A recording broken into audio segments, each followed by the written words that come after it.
2019లో అప్పటి మీ ప్రభుత్వం వైఎస్ఆర్సీపీ అధికారంలోకి వచ్చిన తర్వాత టీడీపీకి విజయం ఎక్కడి నుంచి స్టార్ట్ అయింది అంటే 1 ఇయర్ బిఫోర్ ఎమ్మెల్సీ ఎలక్షన్స్ వచ్చినప్పుడు ఎమ్మెల్సీ ఎలక్షన్స్లో 3 ఎమ్మెల్సీలు కొట్టడం, అక్కడి నుంచి మళ్ళీ టీడీపీ విజయకేతనం ఎగరేస్తుందని చెప్పి అక్కడి నుంచి స్టార్ట్ అయిపోయింది.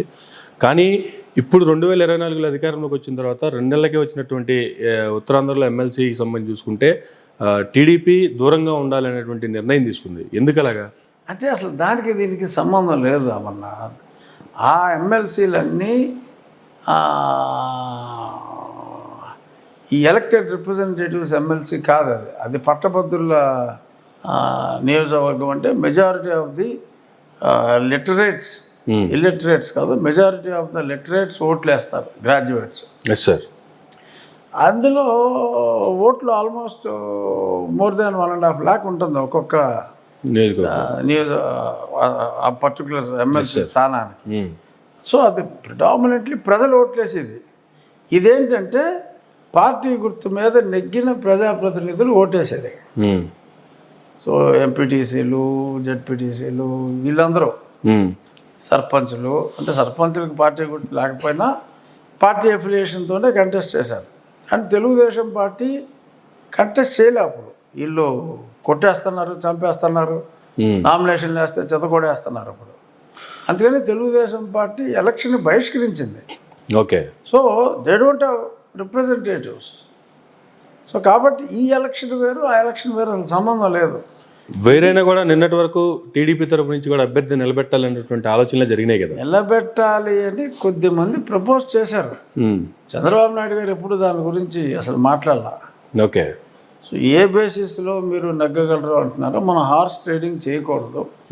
సో వాళ్ళంతటా వాళ్ళు వేస్తాము ఓట్లు అనే పరిస్థితి ఉంటేనే తప్ప మనం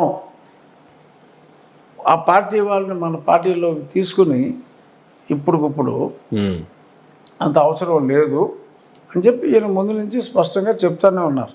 ఓకే. ఆ లోకల్లో మనకు వచ్చేస్తామంటున్నారు అంటే మళ్ళీ జాయిన్ చేసుకోవడానికి మళ్ళీ చాలామంది ప్రజాప్రతినిధులు కూడా అడ్డు పెడుతున్నారు. వాళ్ళు ఇప్పుడు మనం జాయిన్ చేసుకుంటే అక్కడ ఉన్న లీడర్షిప్ ఉంటుంది కదా. నువ్వు ఒక ఊరు సర్పంచ్, నిన్ను జాయిన్ చేసుకుంటానంటే ఆ ఊర్లో తెలుగుదేశం పార్టీ కోసం తన్నులు తిన్నోడు ఉంటాడు. వాడు నువ్వు వస్తానంటే లైక్ చేయడు. సో ఇటు పార్టీలో 5 సంవత్సరాలుగా తన్నులు తిన్న వాళ్ళ మాటను కూడా గౌరవించాలి. సో కాబట్టి it's not advisable also to take all of them in to the party. వాళ్ళు వస్తానన్నప్పటికీ కూడా. ఓకే. సో అందుకని చెప్పి సంయమనంతో ఉండాలి. మా నాయకుడికి సంయమనం ఎక్కువ కాబట్టి ఎటువంటి తొందరపాటు నిర్ణయాలు తీసుకోకుండా, I think to my knowledge nobody is contesting. So Botsa గారికి ఇంకా లాంఛనమే అంటారా ఎమ్మెల్సీ? లాంఛనమే అనుకుంటున్నాను నేను, ఇప్పుడు దాకా ఉన్న పరిస్థితిని బట్టి అయితే అంతే. ఇవాళే లాస్ట్ డే.